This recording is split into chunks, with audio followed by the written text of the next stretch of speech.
If you had told me 4-1 without Caleb Wilson, I would have laughed at you. But here we are, and they've done it. Crazy stuff by the Tar Heels. This is David Noel, and you're listening to Locked On Tar Heels. You are Locked On Tar Heels, your daily podcast on the UNC Tar Heels. Part of the Locked On Podcast Network, your team every day. Hey there, what's up? It's Monday, March 2nd, 2026. Yes, it is March. Less than 2 weeks from now, we will have a bracket. It's crazy. Welcome into the Locked On Tar Heels podcast, the only daily North Carolina show out there. I'm your host, Isaac Schade. You're joining me at the place to get your Tar Heels content every single day. It's all part of the Locked On Network, now the #1 sports podcast network out there. Thanks so much for making us your first listen or watch to get this Monday going the right way. This episode is brought to you by FanDuel, who's giving you a new way to turn that energy even into a bigger payout with the college basketball parlay profit boost. Head on over to FanDuel.com to get started. Hey, I want to welcome in all our everydayers, all the members of the Locked On Tar Heels Discord, and our insiders as well. Great to have all of you here. Let's get after it. Carolina, 4-1 in the 5 games they've played without Caleb Wilson is craziness. I want to talk more about that and what's led to it. We'll get to our Four Corners recap of the Virginia Tech game, including Seth Trimble just staying in attack mode, man, and it's incredible. We'll get to our shady stat of the game. Here's the proof, the shady shades, and that involves some more Seth Trimble. So all of that coming up, plus the weekend whip around. We're getting to ACC tournament time with women's basketball, all sorts of great stuff. Carolina didn't move a budge. They didn't move at all. I don't know what word I'm trying to find there. A nudge? They didn't move an inch. We'll just go with that. Didn't move an inch in the net standings after beating Virginia Tech. Stayed right at 26th. So there you go. Whatever. The predictive metrics hate Carolina, and the results-based stuff loves Carolina. So we'll see what the selection committee favors. I don't know. It's going to be wild. Here we go. I'm going to keep saying this because I want us to all keep remembering, keep realizing, keep understanding just how truly impressive it is. North Carolina has now played 5 games without Caleb Wilson, and they've won all but one of them. And I know that there are more games to probably be played. I mean, as I record, we don't know about Tuesday, but I think the safe assumption right now is that he will not be playing against Clemson either, so it'll be a 6th game. But I want to say right here, right now, before we get to that all-important Clemson game or the Duke game on Saturday, that regardless of what happens in either of those final 2 regular season games, what North Carolina has been able to do to circle the wagons and get it all together and go 4-1 without Caleb to this point, man, that is worthy of our praise as fans. That is, not like in a worshipful sort of way, but just like, you guys, that is crazy. Way to go. Really proud of this squad for what they've been able to do, how they've been able to keep it together. Because you lose your leading scorer, and for 2 games, your second leading scorer, and it would be very easy for the wheels to fall off. It would be very easy to say, well, you know what? We gave it the old college try for the first 2/3 of the season, but now we're screwed. So it's been real. Deuces. Chad Baker-Mazara just quit at USC, basically, right? It's that kind of thing. And look, I know it's not been exactly a murderer's row of teams that Carolina has played, but taken all together, right? Like one individual game is easy to win, but 4-1 over the span of 5 is crazy. And really the only game of all of those that was like, well, you should definitely win that game was Pitt. Here's what I mean. The Pitt game was the first one at home right after the Caleb injury happened. That was on a Saturday. When was that Miami game when he broke it? Tuesday or Wednesday of that week? And so you had a couple days to figure it out, but it's Pitt. They're really bad, although they won at Cal over the weekend to basically end Cal's NCAA tournament hopes. But then after that, Carolina loses to NC State. And you're like, all right, that's probably just what we figured, being without your starting front court. Like, it is what it is. We'll see if Carolina, like, there were people I vividly remember, by the way, after that NC State game, multiple people being like, well, Carolina's done. They're not going to win another game this season. That legit, I'm not speaking hyperbolically. Like, that actually happened. And they're 3-0 since then. And each of those 3 wins are not gimmies. Why? Because one of them, you go up to Syracuse. Anything can happen when you go on the road. Carolina's proven that this year, that they're more than capable of losing road games, although they've won a couple big ones at Rupp, at Virginia. But that was the first one where it's like Carolina won a game that they could have lost. I don't think there's a way they were going to lose that Pitt game. So they win that one. And then you turn around and come home 2 days later, and now you got to play Louisville, who's capable of going off at any given moment. I know they're in a little bit of a downtrend right now, but still. And Carolina, as they've done a lot this season, they made it harder on themselves at the end than they needed to. But you know what they did? They won. And then we turn around on Saturday, the Tar Heels do, and beat Virginia Tech. And again, that Virginia Tech team is a talented team who is just on the outskirts of being in the tournament. They're on the wrong side of the bubble. And so you think about the talent they have, the unicorn that is Neo Avdalis, and the fact that they're in desperation mode because there's only 3 games left, including that Carolina one, and they're trying to do anything they can. And that Carolina win would have by far been the biggest win on their resume. And so they are desperately trying to beat the Tar Heels. And so when you look at all of those things, you say, man, that is so impressive that Carolina has been able to pull all that off. And obviously, you want to turn around and do it again tomorrow night against Clemson. And you'd love to go to Cameron on Saturday and win that game. I just mean, regardless of the results there, Carolina has not only maintained their seed when there was a very real possibility like, hey, you lose Caleb and you might fall from like a 5 or 6 seed down to like a 7 or 8. Instead, they've at worst maintained their positioning in the NCAA tournament and maybe even made it better. And so all of that to say, man, this Carolina team deserves a lot of credit for how they've kept it together. This coaching staff deserves so much credit for how they've kept it together. And I love, right, for all the hot seat conversations that there were about Hubert Davis preseason, which I consistently said were laughable. Oh, by the way, I'd like to just remind myself. Now you're seeing a lot of those same people that had those things giving Hubert Davis a ton of credit for what he's been able to do in this stretch without Caleb. Aaron Torres, you've heard it from him. John Rothstein, you've heard it from him and others. You just hope that the committee recognizes how well Carolina has played. They got to get Caleb back so that the committee can see what they're like with him. But that's why the wins against Louisville, at Cuse, against Virginia Tech are so important. And now you got to do it again against Clemson. And what's really neat is I remember vividly saying as soon as the Caleb injury happened, I remember going live and saying, look, there is no one Tar Heel that is going to replace Caleb Wilson. What Carolina has to hope happens is that the sum of a couple different players that bring it together can come somewhat close to touching his near 20 and 10 production, 20 points, 10 rebounds a game. And I just, the consistency that Zayden High has delivered for Carolina, again, not touching that 20 and 10, but he has done more than any of us expected. And he's done it all 5 games that he's been a more critical cog in the wheel. To the point that whenever it is that Caleb comes back, and now you've seen it even with Henri back, that Zayden High is going to continue to be a factor in the front court. I remember, there was something he did preseason. Was it the exhibition game? Was it the blue and white scrimmage?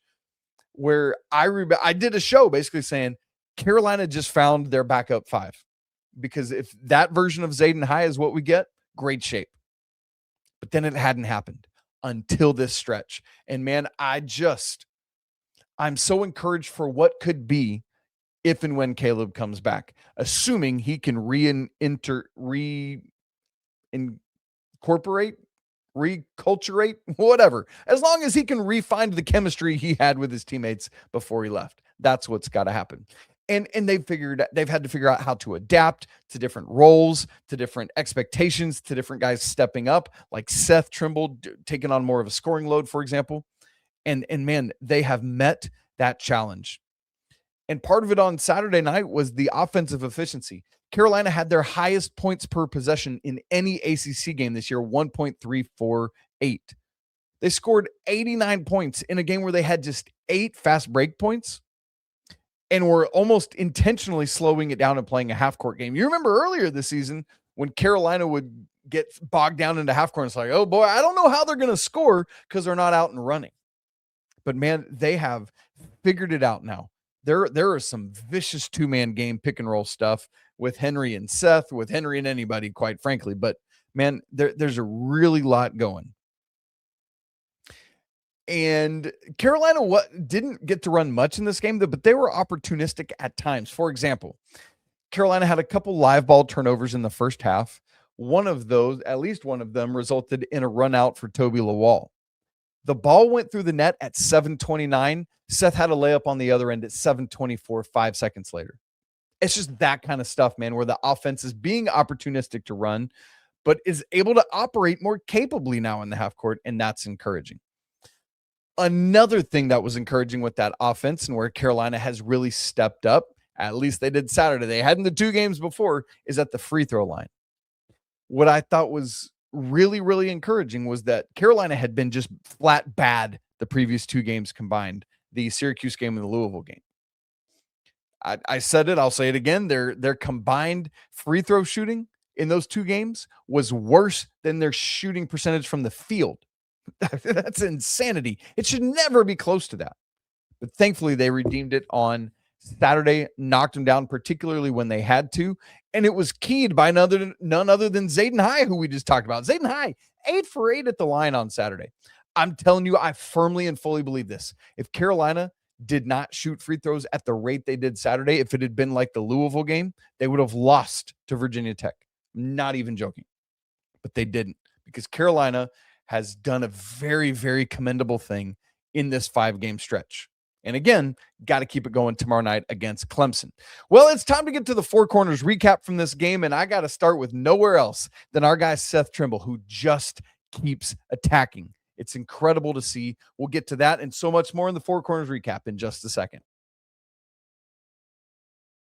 Right after I tell you about FanDuel, y'all, college basketball is nonstop. Big games, tight spreads, momentum swings every single night. It's crazy. From early tip-offs to late-night West Coast shootouts, there's always action on the board. And now FanDuel is giving you a way to turn that energy into even bigger potential wins with the college basketball parlay profit boost. You can build any college hoops parlay you want. Rivalry games like Saturday against Duke, ranked matchups, whatever fits the read that you have on the games for that day. You can mix spreads, totals, player props, whatever it is, and just based on how you see the slate playing out. And then you apply the profit boost and instantly bump up the potential payout. Carolina right now is plus 2,000 to make the Final Four. I mean, that's a golden opportunity to get one of these parlay that with something else. Get going with it. Carolina also plus 8,000 to win the national championship. That's kind of wild. So go safe, go bold, ride with the team you've been following all season, whatever. It's your parlay, your style, now with more upside behind it. So head to FanDuel.com to get started. Again, that's FanDuel.com. Play your game. This episode's also brought to you by Indeed. Workplace chaos, deadlines stacking up, inbox overflowing, and the one position that you have to still fill is standing open and you don't have the time to pay attention to it. Well, when the pressure's on and you need the right hire, it's an opportunity for sponsored jobs from Indeed, who helps you reach the people who actually fit what you're looking for. Skills, experience, location. So you're not just like hoping the right candidate stumbles across your post. Here's a stat that says it all. In the minute that I'm going to talk to you, companies just like yours have made 27 hires on Indeed, according to their worldwide data. So if you're hiring, spend less time searching and more time actually interviewing a candidate who checks every single one of your boxes. Less stress, less time, more results. When you need the right person to cut through the chaos, it's a job for Indeed sponsored jobs. And listeners to Locked On Tar Heels will get a $75 sponsored job credit to help your job get the premium status it deserves at Indeed.com/podcast. Again, just go to Indeed.com/podcast right now and support our show by saying you heard about Indeed on Locked On Tar Heels. Indeed.com/podcast. Terms and conditions apply. Need to hire? That's a job for Indeed sponsored jobs. Thanks for making Locked On Tar Heels your first listen or watch of the day. Also making the Locked On Network the #1 sports podcast network out there. It's because of all of you that come hang out with me every day. It's incredible. It's so fun, and I love being with you. Let's get to the Four Corners recap of this basketball game, our ode to Coach Smith. One of the wonderings would be, all right, Seth Trimble had all of that explosive last weekend, right? The halftime talk at the Syracuse game, did really, really well in the second half of that. And then the career game against Louisville, 30 points to lead Carolina in one of their biggest wins of the season. My question is, would he keep that going after like a week off? Would the aggressiveness, the intentionality, the necessity to get downhill, would it still be there? Could Seth ride that out the rest of the season? The answer was a resounding yes. I've got our shady stat of the game is related to that. And so I'm not going to say that right now, but dang, Seth has been on the go. You know, I'd given you the numbers of in the month of February, which is now over. So now we've got it completed.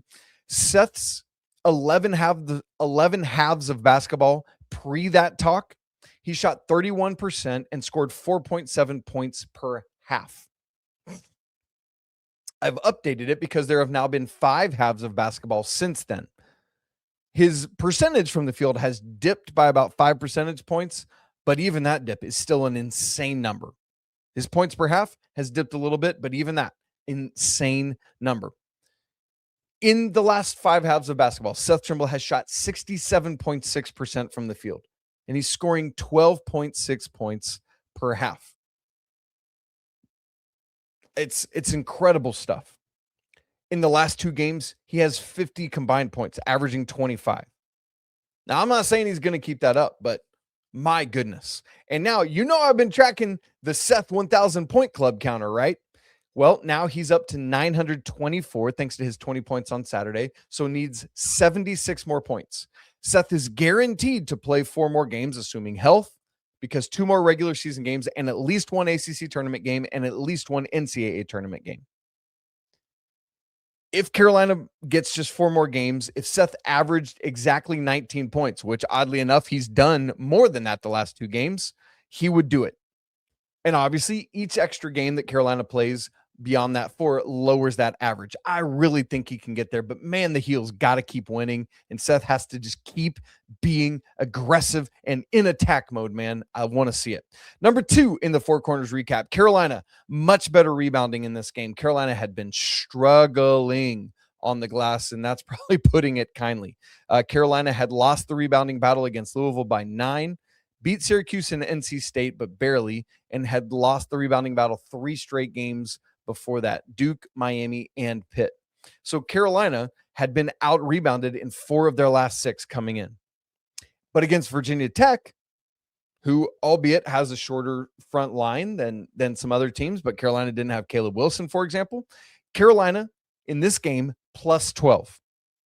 That is their highest rebound margin in ACC play. That's great stuff. And I know it's like, some people will say rebounding is a misleading stat, whatever. Okay, but fine. Hear me on this. Every time your opponent misses a shot, you have to go get a defensive rebound. How do you score extra possessions, which might turn into extra points? Get offensive rebounds. Man, I think rebounds matter in a big way. They matter to Coach Davis. They matter to Coach Williams. They matter to Coach Smith. That's good enough for me. Carolina plus 5 on the offensive glass, but what's really important is how do you translate that into second chance points? Carolina led that category 11-2 on Saturday. What was the final margin of victory? 7. Carolina led second chance points by 9. Every point matters. And not only did Carolina out second chance points Virginia Tech by 9, they held them to just 2. I mean, that's great stuff. Really, really, really good. I love to see Henri Veesaar back at it. Hadn't done much on the glass in recent games. Led Carolina in this one with 7. Again, with Caleb Wilson out, everybody has to pitch in, and that's what they did. 9 Tar Heels played. 9 Tar Heels had at least 1 rebound. That's what you got to have. Gang rebounding. Great stuff. Number 3 in the Four Corners recap. Carolina's got to cut out the turnovers. Just simply too many of them. 8 in the first half, 5 in the second half, although just 1 in the first 13 minutes of the second half. Much better there. But the first half was the issue. It's one of the reasons. It seems like there's some sort of reason every game why Carolina can't get out to a big lead and maintain it. Last couple games, it had been the free throw issues. In this one, it had been the first half 8 turnovers. Had Carolina done a better job of hanging on the ball, they might not have been tied at halftime. And in fact, in some ways, I felt very fortunate to be tied at halftime based on how Carolina had played, how Virginia Tech had been able to shoot. Of course, Carolina shot well, thankfully, as well. But still, Carolina's turnovers were a problem. 13 total in the game, which is just 1 off the season high, which that's incredible that Carolina's season high is 14. Virginia Tech had 9 of those, so 4 fewer. And thankfully, points off turnovers is another thing you're always watching for. Virginia Tech only outscored Carolina by 2 points off turnovers, even though they had 4 fewer of them than the Tar Heels did. I think that's incredible stuff by Carolina. And thankfully, when you look at Carolina's 13 turnovers, the main 3 ball handlers, meaning Derek Dixon, Seth Trimble, and Kyan Evans, combined for 10 assists to just 3 turnovers. And so that's encouraging.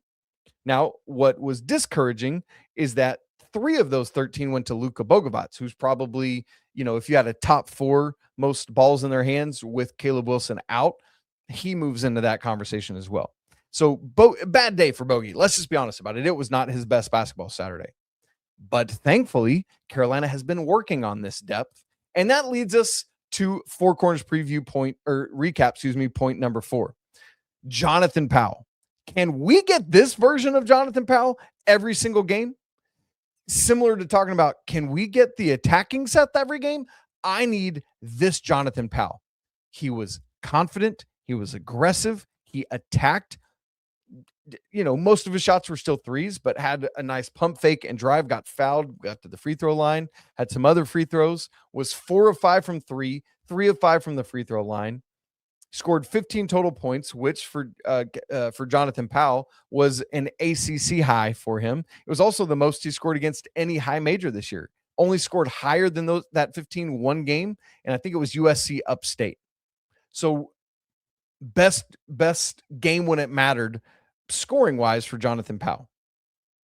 And I'm not saying he's going to knock down 4 or 5 from beyond the arc every night, but if he's taking them and confident, he did have that heat check that was a little bit too far in the first half. Fine, whatever, I get it. But in a lot of ways, he is the leading scorer, kept Carolina in it in the first half. And that is encouraging.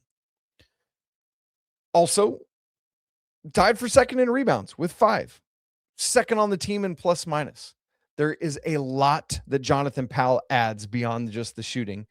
And when he's locked in defensively, man, all of that version of Jonathan Powell catapults Carolina's ceiling up, because now you've got more multiple choices available for Coach Hubert Davis. And that's great stuff. We got to get to our shady stat of the game. I got another Seth Trimble nugget for you. Plus, we got the weekend whip around. And oh man, got some really interesting stuff going. We'll get to all of that coming up in just a second. Right after I tell you about Robinhood, what if sports were traded like markets? Because now you can put your sports IQ to work in real time with Robinhood prediction markets. It's not you against the house, like if you're, you often do with things like this. It's you participating in a live market. You can buy or sell your positions live all game long, and then you use your sports knowledge in the moments that matter. Robinhood prediction markets changes the game. It's people moving the action, so when the momentum shifts, you can move with it. I always knew the game, but I never had like a dynamic way to apply that knowledge. And now I can actually take part live in a market powered by people. You're no longer just a spectator. Play by play, you get to decide. Trade every play with Robinhood, now available across the U.S. Download the Robinhood app now to begin. Futures and cleared swaps trading involves significant risk and is not appropriate for everyone. Event contracts are offered by Robinhood Derivatives, LLC, a registered futures commission merchant and swap firm. It's a post-game Monday. You know what time it is. It's time for the shady stat of the game. We talked a little bit ago in the Four Corners recap about Seth Trimble being in attack mode and being aggressive. one of the ways you saw that, say, for example, in the second half on Saturday night, was Carolina's points in the paint jumping. And a lot of that was Seth just getting downhill and going. But what I really love and what demonstrates the true attack mode he's been in, on Monday against Louisville, Seth drew 8 fouls. 8 fouls. Saturday did the exact same number. So combined over the last 2 games, and this is the Schade stat directly, 16 fouls drawn by Seth Trimble. That is absurd. And I want to see it again. I'm greedy. Do it tomorrow night against Clemson. That's a tough-nosed Brad Brownell team as always. Do it to him, man. Go get it. I love it. Seth Trimble, great stuff. Speaking of Clemson tomorrow, we'll get ready for that one on our Tuesday show tomorrow, but that's going to be a critical showdown that, depending on what happens tonight in the Duke-NC State game, depending on what SMU does this week, may determine 4th place in the ACC. We'll unpack some ACC standings potentials on the Tuesday show. All right, let's get to the weekend whip around. We'll start with women's basketball. 2 more wins in the win column. We had, if you'll remember, Pete Chilcutt and I had recorded Thursday before the Virginia game. Carolina wins that one 82-70. And then the Big Daddy on Sunday, the ladies hosting Duke. Well, you probably already know, but they get that win now, 14-4 to finish ACC play, the most they had most ACC wins since 2012-13 season, something like that. They've now won 4 in a row, dating back to the last Duke game. And let me remind you, the ladies started ACC play 2-3, meaning they went 12-1 across the final 13 games of ACC play. That's insanely cool stuff. Carolina beats number 12 Duke 74-69, a great fun senior day. The 5th straight win against Duke at home. That's cool. Alina Arnisalo sets a new career high 22 points, now has 20 points or more in back-to-back games. Again, we talked about the guys and having other people step up. Man, Arnisalo stepping in that way. Great. Carolina's had this balance all year long. Love it. Keep going. For those who watched the game, there were some what seemed to me to be pretty egregious calls that went against Carolina, a couple charges that shouldn't have been. There was a quick jump ball that a referee called right in front of Courtney Banghart, and she let her have it a little bit, as well she should. Duke's out here trying to foul at the end. Anyway, I don't want to get too far off on that, but it was very frustrating. But the good news is at least Carolina got to shoot some free throws this time. Hey, remember last time? None against Duke. Anyway, next up for Carolina, they are the 3 seed in the ACC tournament. They're off till Friday when they will play in the quarterfinals at 7:30 p.m. on ACC Network. It will either be 6-seeded Virginia Tech, 11 Georgia Tech, or 14 FSU. One of those 3 will be Carolina's opponent. We'll get to that very soon. Both tennis teams were in action this weekend. The ladies keep it rolling, 14-1 overall, now 3-0 in ACC play, thanks to going to win at SMU in Dallas 4-2. Great stuff there. Men's tennis split this weekend at home against the California teams. Oddly enough, they beat the higher ranked one, number 12 Stanford 4-2, and then lost on Sunday to the lower ranked one, Cal, who was 48-4. So the men now are 8-4 overall, 1-1 in ACC play. Let's get to the Diamond, where, oh my goodness, the Diamond Heels against inferior competition. You hear me say that? But swept Lemoyne over the weekend. And what's crazy about it, it wasn't just any sweep. It was an all-mercy run rule sweep, meaning all 3 games were finished in 7 innings because Carolina was winning by 10 or more. Friday, 16-3. Saturday, the close one, 12-2. And then Sunday, 21-1. That's just absurd stuff that Carolina did over the weekend. Now they've got 4 consecutive run rule wins.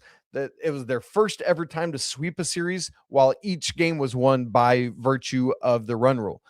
To be fair, that's not been in existence for terribly long, but still it's something to be proud of. So Carolina will host Elon Tuesday, and then next weekend right into ACC action hosting Virginia. So we'll get after it. Softball takes their first loss of the season.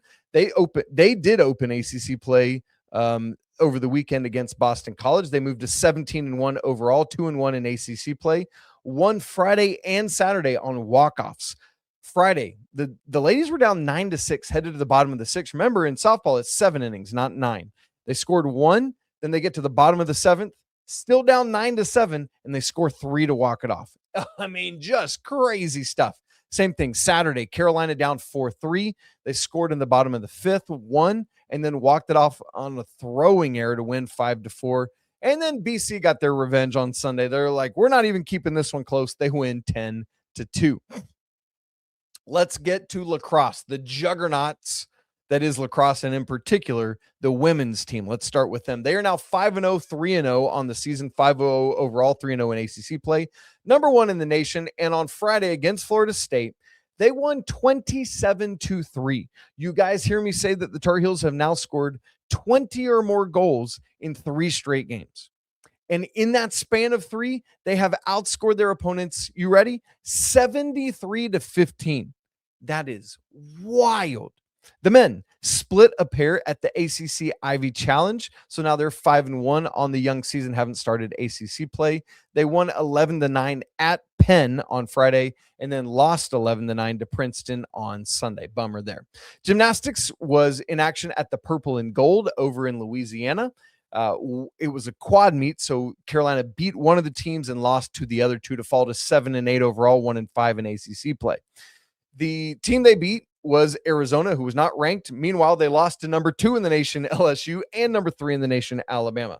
Carolina's just not quite to that level yet, but they're working towards it and would love to see them get among the nation's elite. Great stuff. And then track and field was finishing off the indoor championships for the ACC this weekend. Had some nice results, nice finishes. And now it's just keep going with indoor till that's done and then right into outdoor. And so track and field is always rocking. All right, you guys, that's it for today's show. Thanks so much for being here with me on a Monday. Want to remind you, tomorrow we will do our Clemson preview on the show, as well as get ready because tomorrow night after the game, we going live after Carolina hopefully beats Clemson. Really important stuff there. By the way, do not miss Duke and NC State tonight. You guys, I got to get close and I feel like whisper it because I feel dirty saying it. But from an ACC standings standpoint, we actually want Duke to beat NC State. But I get it. If you just can't and you're like, I don't care if we don't get the 4 seed in the ACC tournament. I would rather Duke win and us get the 5 or 6. So be it. So be it. But I am actually going to be cheering. I'm going to be cheering for NC State to lose. I can't remember who it was that said that, but somebody's like, Isaac, that's how you can say that. Instead of having to say, I'm cheering for Duke, just say I'm cheering against NC State. That's the way to do it. All right. So again, we will talk tomorrow to get ready for Clemson. If you haven't subscribed on YouTube or on your favorite audio platform, and frankly, you should do both of them because if you love helping our show, man, that's a great way to do it. Download audio stuff all the time and watch on YouTube. That's a great way to double dip and really, really help us out. Yeah, it's there. Why not? If you haven't joined the Everydayers Club, that link's in the show notes, as is the link for the Locked On Tar Heels Discord. Would love to see you in both of those places. It's always a great day to be a Tar Heel. Can't wait to talk to you tomorrow, but until then, peace.